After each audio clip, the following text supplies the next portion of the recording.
तो शहनशाह लतीफ़ हाणे चरखो अॻ में त जीअं हुयूं भई इहे फैक्ट्रियूं ऐं उहे मशीनूं जेके माना कपिड़ो ठाहिनि धागा हींअर मौजूदा टाइम जी ॻाल्हि था कयूं त अॻ में त इहे हुयूं ई कोन।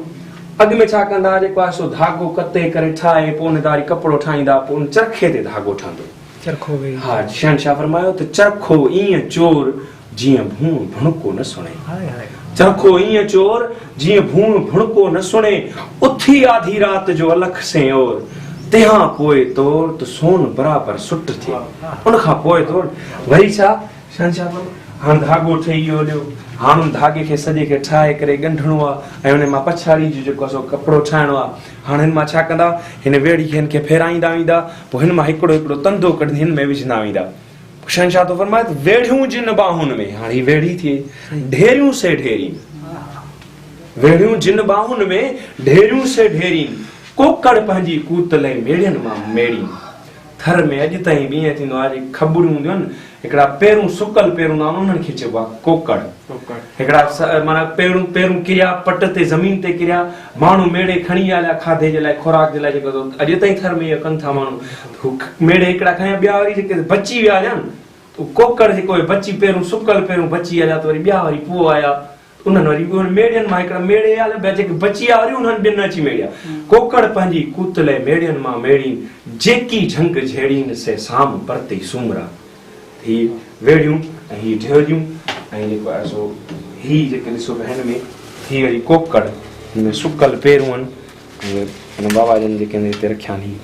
सुकल पेरूं सुकल पेरूं हिन ठुल मीर रुकण इहो असांजे हिते पाड़े में जेको हिकिड़ो माना आहे जाइ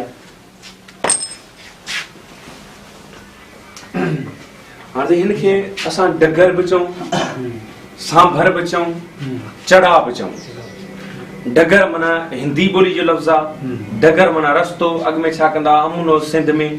पोइ हिन माल खे जेको ढगियुनि में खे ॿधे छॾंदा पोइ शाम जो जेकॾहिं माल न वापसी आयो त भाॻीअ खे ख़बर पवंदी त इहो डगर जेको वॼे पियो हुनखे रस्तो ॿुधाईंदो त हिन पासे आहे न जे मुंहं जो ढगियूं जे मेणूं जा ढगा जेके हिन पासे हिननि जे आवाज़ ॿुधो हर कंहिंजो हिन जे जेके बि हिते पिया आहिनि त हिननि जो आवाज़ ॿुधंदो हर कंहिंजा आवाज़ पंहिंजा हिन जो ज़िक्र शहनशाह लतीफ़ सुहिणीअ में कयो त चढ़नि चोरी आहियां सुख थी सुम्हां कीअं चढ़न चोरी आहियां सुख थी सुम्हां कीअं सारियां सावड़ जाम खे ॾह ॾह भेरा ॾींहुं मेहार मरण सी नीयर पातम नीह जो तव्हांजो शायदि नंबर बि अच्छा वरी बाबा वरी हिते डायरी का कान लधी अथनि कीअं पोइ हिते लिखी ॾिनो 36 हीअ असीं डायरी आहे हिकिड़ो बाबा जो दोस्त उन जेको आहे सही मार्शल माना मोहन जो दड़े जो सॼो ही संभार आहे जेको सॼो हेठियों शहर या मथियों शहर हिन जी बि सॼी माप बोन असांखे लिखी ॾिनी आहे बाबा जन डायरी में लिखी पई आहे यार ही जेके आहे गर्मी थोरो मुख़्तसिर कंदा था जी जी त ही जेके बि शयूं तव्हां ॾिसो पिया हाणे जेके बेत लिखा पिया हिन में माना जेको उहे शयूं आहिनि हर शइ ते बेत आहे उन हर शइ ते सिर्फ़ु ही हिकिड़ी पाण हिकिड़ो मां बेत थो पढ़ां हिकिड़ो नुस्ख़ो आहे शहनशाह लतीफ़ जो त शहनशाह माना हिकिड़े जेके मुतफ़िक़ा बेत आहिनि शहनशाह लतीफ़ जा गॾियल बेत शहनशाह थो फरमाए 5 शयूं आहिनि भई 4 शयूं हमवज़न करे कुटे करे कपिड़े छाण करे उन में पोइ वरी माखी मिलाए माजून ठाहे रखो चमचो सुबुह चमचो शाम खाओ खंघि तव्हांजी ख़तमु थी वेंदी आहे। पोइ कहिड़ियूं शयूं शहनशाह थो फरमाए त सुंढ जाण पिपरियूं मिरियूं ऐं माखी मिरियूं कारियूं मिर्चूं 4 ई शयूं हमवज़न करे कुटे करे सुंढ जाण पिपरियूं मिरियूं ऐं माखी आहे रब साखी त वञे खंघि वरे शहनशाह दावा थो करे भई इहे 5 शयूं हिते गॾाए 5 शयूं आहे हाणे में जेके बाबा